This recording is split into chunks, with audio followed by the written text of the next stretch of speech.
Census में ये percentage 39 से बढ़ के 41 हो गया, 41% हो गया। 2011 के सेंसस में जब हमारी आबादी 121 करोड़ हो गई, प्रथम भाषा के रूप में हिंदी बोलने वालों की परसेंटेज 43.6 हो गई। इसका सीधा सा मतलब है कि 53 करोड़ लोग, 52-53 करोड़ लोग भारत में हिंदी को मातृभाषा के रूप में बोलते हैं। और अंग्रेजी को मातृभाषा के रूप में कितने बोलते हैं भारत में? 2,70,000, 0.02%। 43.6% और 0.02% के बीच में अगर आपको ऐसा लगने लगे कि हमारी भाषा का अस्तित्व खतरे में है, तो मेरा ख्याल है कि हमारा दिमाग खतरे में है। 2021 से सेंसस हो नहीं पाया है, अब होगा। उम्मीद है कि 24 में हो जाएगा। हमारी आबादी आज के समय 143 करोड़ की है, अनुमान जो है। अगले साल तक 145 के आसपास होनी चाहिए। 145 करोड़ में प्रथम भाषा के रूप में हिंदी बोलने वालों की संख्या अनुमान है कि 45 से 46% अगले साल होने वाली है। और जिसका मतलब ये है कि लगभग मान के चले कि 64 से 66 करोड़ के बीच में मातृभाषा बोलने वाले हिंदी समाज के लोग होने वाले हैं। अगर आपको लगता है कि 65 करोड़ लोगों की मातृभाषा खत्म होने वाली है, तो इससे हास्यास्पद क्या हो सकता है? ऐसा कोई सवाल ही पैदा नहीं होता। कल्पना भी नहीं करनी चाहिए इस चीज की। फिर सवाल उठता है कि क्या हम दुनिया में बहुत कमजोर हैं? भारत की जनगणना सर्वेक्षण में 31 भाषाओं की बात होती है। दुनिया के सर्वेक्षण में 7,115 भाषाओं की बात होती है। 7,115 भाषाओं में आपको जान के आश्चर्य होगा कि 150 भाषाएं ऐसी हैं जिनको बोलने वालों की संख्या 10 से कम है। कुल 10 व्यक्ति, 5 व्यक्ति बोलते हैं, 6 बोलते हैं, 4 बोलते हैं, 2 बोलते हैं, 1 बोलता है, 10 बोलते हैं। 150 भाषाएं ऐसी हैं। लगभग 5,500 से 6,000 भाषाएं ऐसी हैं जिनको बोलने वालों की संख्या 1 लाख से कम है। और पूरी दुनिया में 800 करोड़ की आबादी में हिंदी का स्थान जानते हैं कौन सा बोलने वालों में? तीसरा स्थान।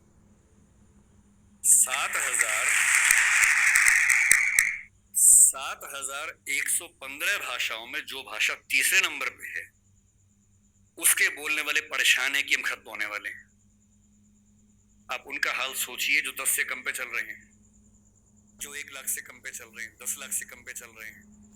और हम दुनिया की पूरी आबादी में 8% से ज्यादा जिस भाषा को बोलने वाले लोग हैं, हमसे ज्यादा केवल अंग्रेजी और मंडारिन 2 ही भाषाएं हैं जो 16 और 14% पे हैं।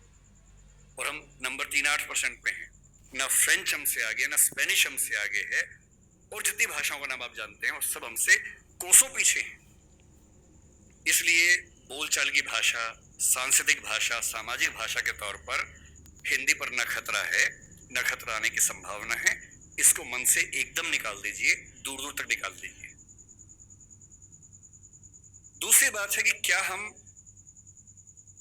व्यापार की भाषा, व्यवसाय की भाषा, नौकरी की भाषा में सफल हो पा रहे हैं? थोड़ा मुश्किल है, कम हो पा रहे हैं। और मेरे ख्याल से इसकी वजह हमारा एक औपनिवेशिक जो सोचने का तरीका है वो है। मैं हिंदी के पक्ष में इसलिए बिल्कुल नहीं बोलूंगा कि मैं संयोग से हिंदी भाषी क्षेत्र में पैदा हुआ, क्योंकि मेरे पेरेंट्स हिंदी भाषा के अध्यापक रहे। अगर मैं सिर्फ इसलिए हिंदी के पक्ष में बोलूंगा तो ये तो सामान्य बात है, हर व्यक्ति अपनी भाषा के पक्ष में बोलता है, मैं ही बोल रहा हूं। मैं तथ्यों पर बात करना पसंद करूंगा, केवल भावनाओं पर नहीं टिकना चाहूंगा। मैंने दुनिया के जितने देश देखे, मैंने किसी देश में मातृभाषा की उतनी बुरी गत नहीं देखी जितनी अपने देश में देखी है। मेरे कुछ परिचित डॉक्टर बनने के लिए रशिया गए पढ़ने के लिए, यूक्रेन गए पढ़ने के लिए। तो मैंने उनसे पूछा, मैंने कैसे पढ़ते हो भाई, वहां कौन सी भाषा में पढ़ाते हैं? अंग्रेजी में पढ़ाते हैं? बोले नहीं, रशियन में पढ़ाते हैं मेडिकल साइंस। यूक्रेन में यूक्रेन की भाषा में पढ़ाते हैं रशियन मतलब मेडिकल साइंस। लगभग हर देश में वैसा हाल है। तो मैंने उनसे पूछा कि फिर आप कैसे पढ़ते हैं, आपको तो भाषा नहीं आती है? तो बोले नहीं, वहां का निश्चित सा नियम है कि पहले साल में हमें वो भाषा सीखनी होती है, फिर अगले 4 साल में उस भाषा में मेडिकल साइंस सीखना होता है। मैंने कहा इससे अच्छा वो अंग्रेजी में सिखा दें, आपको अंग्रेजी आती है। बोले नहीं, वहां तो ऐसी बात करने से भी नाराज हो जाते हैं। अपनी भाषा को लेके बहुत सम्मान करते हैं वो लोग। वहां पढ़ाई की भाषा वही है जो उनके समाज की भाषा है। अंग्रेजी भी है, रिसर्च में है, जहां जरूरत है अंग्रेजी भी है, अंग्रेजी के विभाग है, वो भी एक भाषा के तौर पर है। पर जब उनको अपने यहाँ पढ़ाना होता है तो इंश्योर करते हैं कि वो पढ़ाई उनकी अपनी भाषा में। दुनिया के हर देश में ऐसा होता है, तो हमारे यहाँ ऐसा क्यों नहीं होता? ये बात केवल हिंदी की नहीं है, तमिल की भी है, तेलुगु की भी है, गुजराती मराठी की भी है। मेडिकल साइंस पढ़ने के लिए हमें अंग्रेजी में ही मेडिकल साइंस क्यों पढ़ना पड़ेगा? इंजीनियरिंग पढ़ने के लिए हमें अंग्रेजी में ही क्यों पढ़ना पड़ेगा? और मुझे खुशी है इस बात की कि हमारी केंद्र सरकार में गृह मंत्री ने पिछले साल एक बहुत बड़ा कदम उठाया है। मध्य प्रदेश पहला ऐसा राज्य बना है जहां मेडिकल साइंस, इंजीनियरिंग और मैनेजमेंट की पढ़ाई हिंदी में शुरू हो गई है। और किताबें भी तैयार हो गई हैं, इंजीनियरिंग की भी, मेडिकल साइंस की भी। ऐसी कौन सी रॉकेट साइंस है इसमें? ऐसा कौन सी आश्चर्य की बात है? एक ही तनाव हो सकता है कि भाई आप जब बात करेंगे टर्म्स की, तकनीकी शब्दों की बात करेंगे, तो तकनीकी शब्दों को आप दूसरी भाषा में आराम से नहीं ला सकते, क्योंकि उस भाषा में उतने शब्द विकसित नहीं होंगे। कोई बात नहीं, आप बीमारियों के नाम, लेबोरेटरी के टेस्ट के नाम वैसे के वैसे अंग्रेजी में स्वीकार कर लीजिए, उसको देवनागरी लिपि में लिख लीजिए, जैसे आप व्हाट्सएप पे लिखते ही होंगे। आप हिंदी भाषा में रोमन मैसेज करते ही हैं, मतलब अंग्रेजी की लिपि में हिंदी लिखते ही होंगे कई बार। तू कहाँ जा रही है, TU के, अब तो आपने और छोटा कर दिया, KHA कहाँ हो गया उसी में। जा में जे से ही काम चल जाता होगा, RH से रही हो जाता होगा, और H से है हो जाता होगा। इसी को भाषा का अपभ्रंश बनना बोलते हैं, जो आजकल हम नए सिरे से बना रहे हैं। क्या समस्या है? मेडिकल साइंस की पूरी किताब हिंदी में हो और उसमें अंग्रेजी के तकनीकी शब्दों का इस्तेमाल वैसा का वैसा हो, इसमें क्या परेशानी है? और जब भाषा हम सीखते हैं, आपको आश्चर्य होगा, मैं फिर कह रहा हूं, मैं तथ्यों की बात करूंगा, रिसर्च की बात करूंगा, भावनाओं की बात नहीं करूंगा। दुनिया में स्थापित सिद्धांत है, यूनेस्को पीछे पड़ा हुआ है इस चीज के लिए। दुनिया में स्थापित सिद्धांत है कि कोई भी बच्चा दुनिया का जितनी आसानी से अपनी भाषा में सीख सकता है, दूसरी भाषा में सीख ही नहीं सकता। इस पे एक्सपेरिमेंट्स हुए बहुत सारे। जो लेटेस्ट एक्सपेरिमेंट्स है उनमें से एक आप सर्च कीजिएगा, इथियोपिया में 1994 में एक एक्सपेरिमेंट हुआ। वो जो करने वाले नाम है, उनका व्यक्ति का नाम इरेद सईद ऐसा कुछ नाम है, बहुत प्रसिद्ध है। आप इथियोपिया 1994 मदर टंग इतना करके सर्च कर लीजिए, तुरंत सामने आ जाएगा। उस व्यक्ति ने बहुत गंभीर रिसर्च की। 1994 में इथियोपिया ने, जो कि एक अफ्रीकन देश है, क्या किया, एक नियम बनाया कि हमारे सारे स्कूलों में प्राथमिक शिक्षा हमारी भाषा में दी जाएगी, और चौथी क्लास के बाद हम बच्चों को अंग्रेजी में शिफ्ट करेंगे। दो ऑप्शन थे, एक है कि बचपन से अंग्रेजी पढ़ाएं, एक चौथी क्लास के बाद अंग्रेजी में शिफ्ट कर दें, क्योंकि उच्च शिक्षा के मामले में अंग्रेजी ज्यादा कारगर भाषा थी, वहां भी थी, यहां भी थी, आज भी है कई मामलों में। इतना ही चेंज किया कि नर्सरी से नहीं पढ़ाएंगे, चौथी क्लास तक पढ़ाएंगे अपनी भाषा में, अंग्रेजी भी हल्का फुल्का सिखाते रहेंगे, और जब अंग्रेजी में एक ठीक ठाक स्तर आ जाएगा फिर मीडियम चेंज कर देंगे। वो रिसर्च आज की दुनिया में एजुकेशन साइंस की सबसे प्रामाणिक रिसर्च मानी जाती है, और वो साबित करती है कि बच्चों की अटेंडेंस बढ़ने से लेकर, बच्चों की समझदारी बढ़ने से लेकर, बच्चों की जिज्ञासा बढ़ने से, बच्चों की पढ़ाई में रुचि बढ़ने से लेकर, और बच्चों की अपने परिवार, अपने समाज, अपनी संस्कृति के साथ लगाव बढ़ने के स्तर तक, हर मामले में मातृभाषा में पढ़ाई करने से बेहतर स्थितियां बनी। मैं फिर कह रहा हूं, ये बात हिंदी की नहीं है, ये मराठी की भी है, तेलुगु की भी है, तमिल की भी है। मुझे दया आती है उन बच्चों पर, जिनमें मेरा बच्चा भी शामिल है। मैं भी उसी समाज की पैदाइश हूं, उसी समाज के दबाव मुझ पर भी काम करते हैं, और ये रिसर्च मैंने संयोग से अपने बच्चे के प्राथमिक शिक्षा के बाद पढ़ी। पहले पढ़ी होती तब भी मैं क्या करता, दिल्ली में आपको एक अच्छा स्कूल मिलेगा ही नहीं जो मातृभाषा में पढ़ाता हूं। एक ऐसा माहौल है, मुझे दया आती है उन बच्चों पर। वो घर में जब 9-10 महीने के होते हैं या 3 साल के जब होते हैं, तब वो स्कूल जाना शुरू करते हैं। 2.5 साल का बच्चा अपनी भाषा में कॉम्प्लेक्स सेंटेंसेस बनाना सीख जाता है अपने आप, बिना एक शब्द भी पढ़े लिखे। आप घरों में देखिए छोटे बच्चों को, अच्छे से वाक्य बोलेंगे, और 2.5 साल का बच्चा तो नए वाक्य बनाने लगता है, वो भी जटिल वाक्य, सरल वाक्य नहीं। उस बच्चे की इतनी गहरी पकड़ एक भाषा में हो चुकी है, एक भी दिन स्कूल नहीं गया है। और इसलिए मातृभाषा का अध्यापन जब स्कूल में होता है, टीचर को पता होता है कि बच्चे को भाषा पहले से आती है, इसे दुरुस्त करना है, सिखाना नहीं है जीरो से।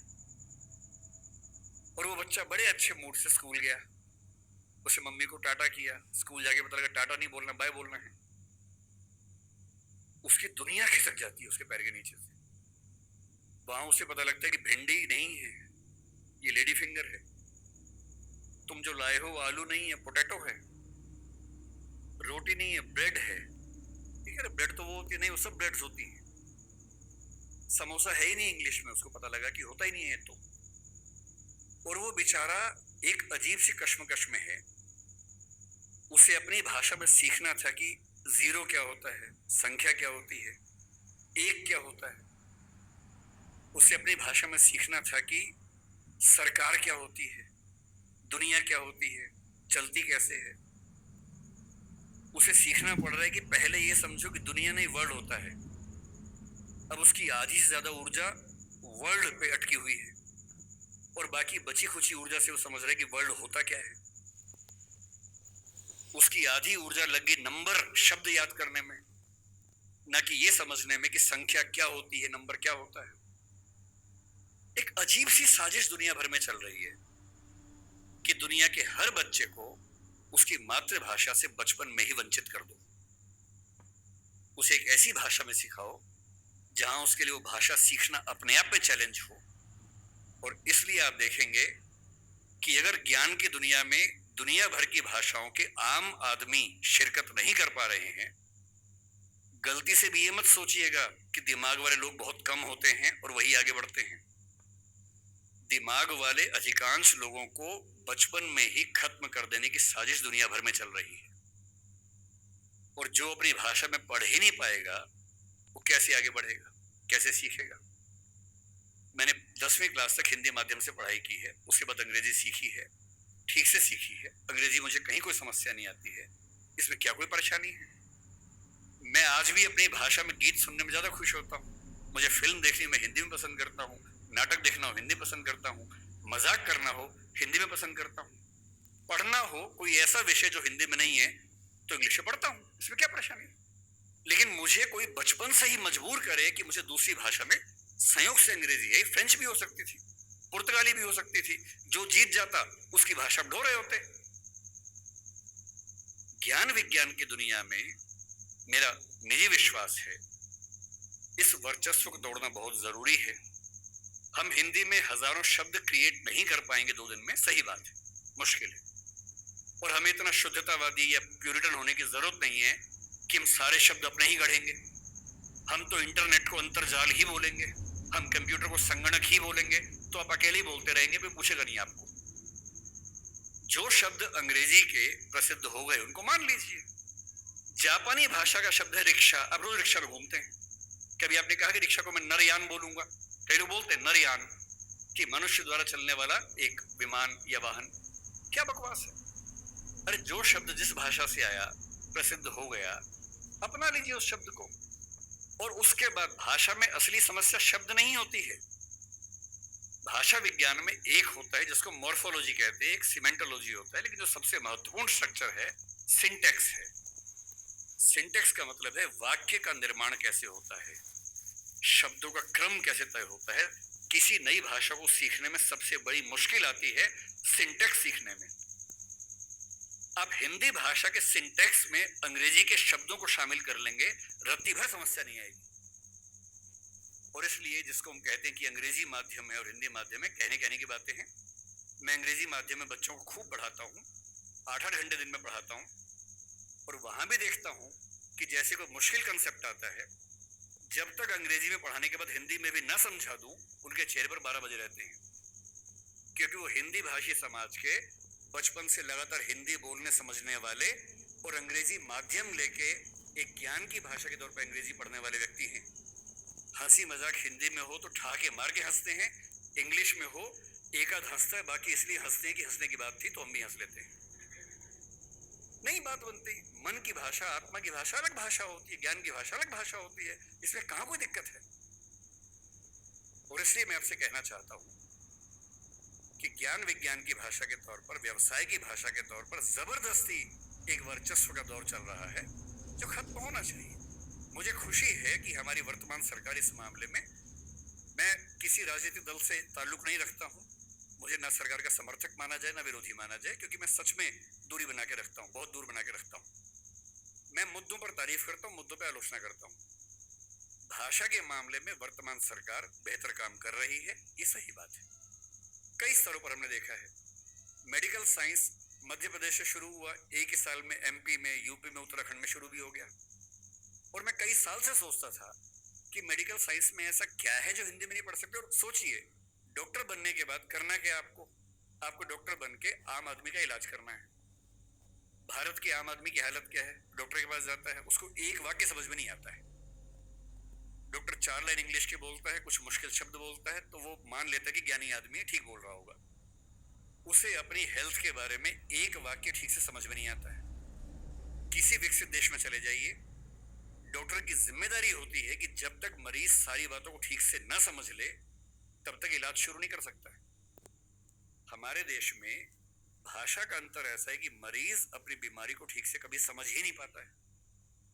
ऑपरेशन तक की सहमति ले लेते हैं अंग्रेजी बोल के, वो समझ नहीं पा रहा होता, हाँ तो हो गया, साइन कर, हाँ साइन कर दिया। उसमें क्या लिखा हुआ है कि तुम्हारा ऑपरेशन करेंगे, तुम मर भी सकते हो, मर गए तो तुम्हारी जिम्मेदारी है। कुछ पता ही नहीं उस बेचारे को। क्यों भारत का हर डॉक्टर, तमिलनाडु का डॉक्टर तमिल में क्यों ना बात करे पेशेंट के साथ, कर्नाटक का डॉक्टर कन्नड़ में बात करे, हिंदी का डॉक्टर हिंदी में बात करे, और अंग्रेजी मातृभाषा वाले जो 2,70,000 लोग हैं उनके लिए कुछ डॉक्टर इंग्लिश वाले रख लीजिए। डॉक्टर की भाषा तो समाज की भाषा होनी चाहिए, यही कानून के साथ है। हमारी जुडिशरी इतना जबरदस्त जुडिशियल फ्रीडम, जुडिशियल इंडिपेंडेंस, संविधान का मूल ढांचा है, सब बातें बढ़िया है। पर जिस देश की आबादी में 2,70,000 लोग अंग्रेजी मातृभाषा वाले हों, उस देश का सुप्रीम कोर्ट सारे निर्णय अंग्रेजी में ही देगा, ये कहां का लोकतंत्र है? यहां आपका जो जुडिशियल इंडिपेंडेंस है या जुडिशियल रिस्पॉन्सिबिलिटी है, वो कहां से ली जाती है उस समय? आपके सुप्रीम कोर्ट में मधु लिमिये नाम के व्यक्ति जिद करते हैं कि मैं हिंदी में अपनी बात रखूंगा, आप उनको परमिशन देने के बाद नकार देते हैं कि हमसे गलती हो गई, ऐसा नहीं कर सकते हैं। मेरे देश में, मेरे सुप्रीम कोर्ट में अपनी भाषा में आप बोल भी नहीं सकते। आप 28 राज्यों में से केवल 4 राज्यों में हिंदी में हाई कोर्ट में बात करने की परमिशन देते हैं। लोकतंत्र का मतलब क्या होता है? कुछ गिने चुने एलिट्स के हिसाब से जनता अपनी भाषा बदलेगी या जनता की भाषा से प्रशासक भाषा बदलेंगे अपनी? अगर लोकतंत्र है तो लोकतंत्र में जनता की भाषा ही केंद्र में होनी चाहिए, कोई और भाषा केंद्र में कैसे हो सकती है? पर हम लोग इतने आदी हो चुके हैं, हम स्लेव मेंटालिटी के इतने अभ्यस्त हो चुके हैं कि हम ये प्रश्न कभी नहीं करते। हमारे सुप्रीम कोर्ट के चीफ जस्टिस या कोई जज हिंदी में क्यों नहीं बात कर पाते? और नहीं कर पाते, मैं फिर बार बार कह रहा हूं, मामला सिर्फ हिंदी का नहीं। मेरी इच्छा है कि सुप्रीम कोर्ट के बहुत सारे जजेस में कुछ को तमिल ठीक से आती हो, कुछ को तेलुगु अच्छे से आती हो, कुछ को मराठी आती हो, कईयों को हिंदी आती हो।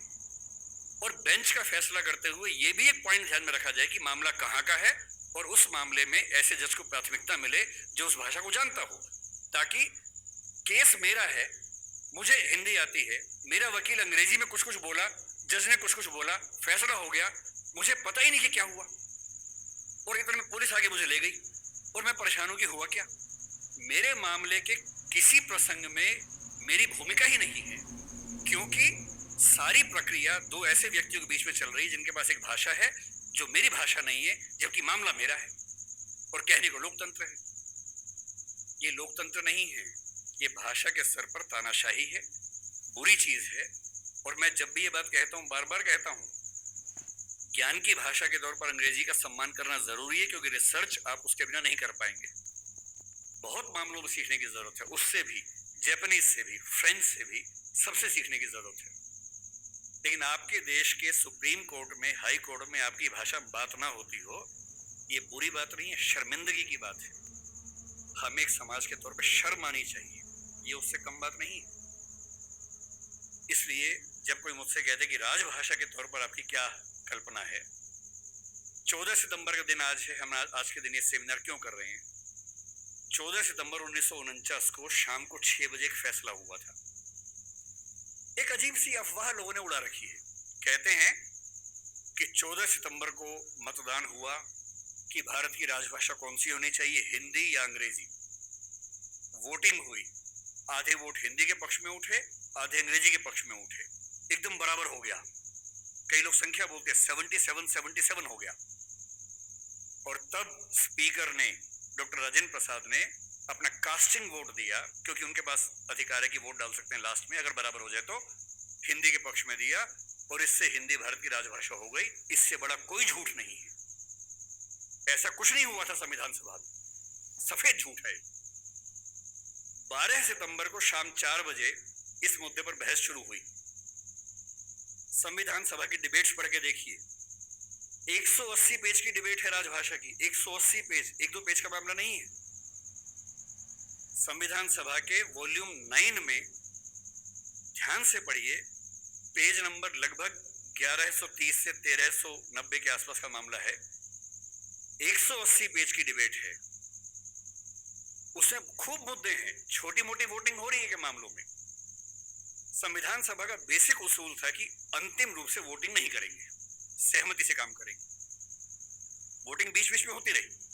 पहला विवाद यह था कि राजभाषा कौन सी हो, हिंदी हो कि अंग्रेजी हो या हिंदुस्तानी हो। अंग्रेजी पर तो बात थी नहीं, हिंदी या हिंदुस्तानी। महात्मा गांधी हिंदुस्तानी कहते थे, पर 1949 में वो थे नहीं। उनका हिंदुस्तानी का मतलब था हिंदी उर्दू का मिक्सचर, जो देवनागरी और फारसी में लिखी जा सके। दूसरा स्कूल ऑफ थॉट हिंदी की बात करता था। अंत में सहमति बनी, हिंदी ही भारत की राजभाषा होगी। राजभाषा यानी सरकारी कामकाज की भाषा। दूसरा सवाल था कि लिपि कौन सी हो, देवनागरी हो, कुछ ने कहा कि देवनागरी और फारसी हो, कि हिंदी को फारसी में भी लिख सके। कुछ ने कहा देवनागरी और रोमन हो, हिंदी को रोमन में जैसे व्हाट्सएप में लिखते हैं वैसे लिख सके। खूब विवाद हुआ, अंत में हुआ कि देवनागरी ही लिपि होगी। तीसरा विवाद यह हुआ कि जो अंक हैं हिंदी वाले, जो 1 से 0 से 9 तक के अंक हैं, वो हम अंग्रेजी के ढांचे पे लिखेंगे या हिंदी के ढांचे पे लिखेंगे। इस पर मतभेद था सबसे ज्यादा। इस पर वोटिंग में बराबरी हुई थी। और अंत में वोटिंग से नहीं, संविधान सभा के बाहर की बातचीत में समझौता हुआ। मुंशी साहब थे, के एम मुंशी थे, आयंगर साहब थे, उनकी बातचीत में समझौता हुआ कि ठीक है, अंतरराष्ट्रीय अंक मान लेंगे। और उसके बाद गहमा गहमी के बाद 2 घंटे की रिसेस के बाद 14 सितंबर शाम 6 बजे आखिरी सेशन इस मामले पर हुआ। 2.5 दिन की बहस के बाद, और तब ध्वनि मत से बिना किसी वोटिंग के प्रस्ताव पारित हुआ कि हिंदी भारत की राजभाषा होगी, देवनागरी उसकी लिपि होगी और अंकों का अंतरराष्ट्रीय स्वरूप उसका स्वरूप होगा। इस झूठ को मन से निकाल दीजिए। ये झूठ मैंने भी 1000 बार सुना था अपने अध्ययन के दौरान। हमारे अध्यापकों को भी ऐसा लगता था, मुझे भी ऐसा लगता रहा कई साल तक। संविधान सभा की डिबेट्स बढ़ी तब समझ में आया कि ये भ्रांति है, ऐसा कुछ नहीं हुआ था। पूरी सहमति के साथ भारत की राजभाषा हिंदी बनी थी 14 सितंबर को, और इसलिए आज के दिन को हम लोग हिंदी दिवस मानते हैं। और क्यों ना बनती, आप सोचिए क्यों ना बनती। दुनिया में 2 तरह के देश हैं, एक इंग्लैंड जैसा है, फ्रांस है, स्पेन है, जर्मनी मान सकते हैं, आज के समय के जर्मनी मान सकते हैं, उस समय का तो नहीं, आज के जर्मनी मान लीजिए, आप ग्रीस को मान लीजिए। ये सब देश वो हैं जो एक देश एक भाषा वाले लोग हैं। बांग्लादेश को मान लीजिए, बांग्ला बोलते हैं, एक देश एक भाषा है। पर कुछ देश ऐसे होते हैं जहां एक भाषा नहीं होती है। स्विट्जरलैंड में देखिए, छोटा सा देश है, 3 राजभाषाएं वहां पर हैं। बेल्जियम में देखिए, छोटा सा देश है, पर वहां भाषाएं 1 से ज्यादा चलती हैं। तो उस समय एक डिबेट थी कि भारत का मॉडल कौन सा होगा। क्या हम इंग्लैंड, फ्रांस, जर्मनी के मॉडल पे चलेंगे, या हम स्विट्जरलैंड और बेल्जियम के मॉडल पे चलेंगे। तो क्योंकि भारत में भाषाएं बहुत ज्यादा थी, उस समय हमने 14 भाषाओं को संविधान में स्थान दिया। शुरू में 13 को दिया, बाद में 1 और जोड़ दिया। तो अब तो खैर 22 भाषाएं हैं 8वीं अनुसूची में। डिबेट ये थी कि भारत की राजभाषा कौन सी हो। ऐसे मामले में 2 ही फैसले हो सकते हैं। एक तो ये हो सकता है कि भाई जितनी महत्वपूर्ण भाषाएं सबको बना दो। अगर सबको बनाएंगे तो हर डॉक्यूमेंट 10 भाषाओं में बनेगा, वो आसान काम नहीं है। दूसरा, लोकतंत्र में क्या तरीका है, जिस भाषा को बोलने वाले समझने वाले सबसे ज्यादा हैं उसको बना दीजिए, यही सहमति बनी। स्वाधीनता संग्राम में हिंदी को राष्ट्रभाषा राजभाषा बनाने की बात किन लोगों ने की, आपने कभी गौर किया है? हिंदी को राष्ट्रभाषा बनाने के सबसे बड़े समर्थक कौन थे? महात्मा गांधी, गुजरात के थे, गुजराती आदमी। के.एम. मुंशी गुजरात के थे, पटेल गुजरात के थे, आज भी गुजरात के दो लोग लगे हुए हैं। हिंदी को भारत की राष्ट्रभाषा बनाने की जो बात आई है, हिंदी समाज से ही नहीं आई है। महात्मा गांधी गुजराती व्यक्ति होकर हिंदी के पक्ष में सबसे ज्यादा अड़े हुए थे। महाराष्ट्र में तिलक थे, सावरकर थे, वो मराठी की बात नहीं कर रहे, वो हिंदी की बात कर रहे थे। पंजाब में लाला लाजपत राय थे। आप बंगाल में जाएंगे, केशव चंद्र सेन से परंपरा शुरू होती है, सुभाष चंद्र बोस तक परंपरा जारी है, वो सब हिंदी की बात कर रहे हैं। पूरे भारत में, दक्षिण भारत तक में ये सहमति बन गई थी। महात्मा गांधी ने पूरी एक संस्था खड़ी की, दक्षिण भारत हिंदी प्रचार सभा, कितने साल तक काम करते रहे वहां पर, एक सहमति बनाई पूरे देश में, क्योंकि इतना बड़ा स्वाधीनता आंदोलन बिना एक भाषा के नहीं चल सकता। बेबीलोन की कथा बन जाती, बाबेल जैसी, कि सब लोग अलग भाषाएं बोलते हैं, लड़े कैसे अंग्रेजों से। इसलिए कांग्रेस ने 1915 के आसपास से ही भाषा पे काम करना शुरू किया और ये मान लिया कि जब तक अंग्रेजी में काम करेंगे वकीलों का आंदोलन रहेगा, जनता का नहीं बनेगा। वो वकीलों का आंदोलन जनता का आंदोलन तब बना जब लोक भाषाओं में लड़ा गया, और लोक भाषाओं में सबसे बड़ी भूमिका हिंदी की रही। आज अगर कोई मुझसे पूछे कि भारत में कौन सी राजभाषा या संपर्क भाषा बन सकती है, आप डेटा देखिए, सेंसस को देखिए। हिंदी बोलने वालों की कुल संख्या पहली, दूसरी, तीसरी भाषा के तौर पर भारत में कितनी है इस समय? 69 करोड़ है 2011 के सेंसस में। 57% ऑफ पॉपुलेशन भारत की, first, second, third. First language में 43.6% है, तीनों मिला ले 57%, 69 करोड़ संख्या है। क्यों है? 10 राज्य हिंदी भाषा वाले, फिर वो सारे राज्य जो संस्कृत से ही बने हैं, वो हमारे ननिहाल के हैं। इसलिए आप महाराष्ट्र जाएंगे, क्योंकि मराठी संस्कृत से बनी है, आपको मराठी हिंदी में दिक्कत नहीं आती, क्योंकि दोनों की रूट सेम है। यही गुजराती में है, यही पंजाबी में है, यही सिंधी में है, यही असमिया में है, यही ओडिया में है, यही बांग्ला में है। ये सातों राज्यों की भाषाएं संस्कृत के रूट से बनी हुई है, इसलिए हमारी रूट सेम होने से दिक्कत नहीं आती है। केवल दक्षिण भारत की चार भाषाएं मुख्य रूप से, और उत्तर पूर्व की, असम की आगे की भाषाएं। उत्तर पूर्व में भी आप अरुणाचल प्रदेश जाइए, हिंदी में कहीं कोई दिक्कत नहीं है।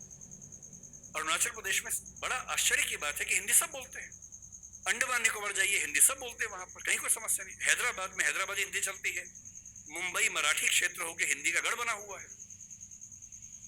और जो दक्षिण के 4 राज्य हैं उनमें भी, क्योंकि 10वीं क्लास तक हिंदी आमतौर पर स्कूल में पढ़ाई जाती है, तमिलनाडु में कुछ गांवों को छोड़ देंगे, मैं पूरा भारत ठीक से घुमा हुआ है और मुझे आज तक हिंदी से काम चलाने में दिक्कत नहीं आई।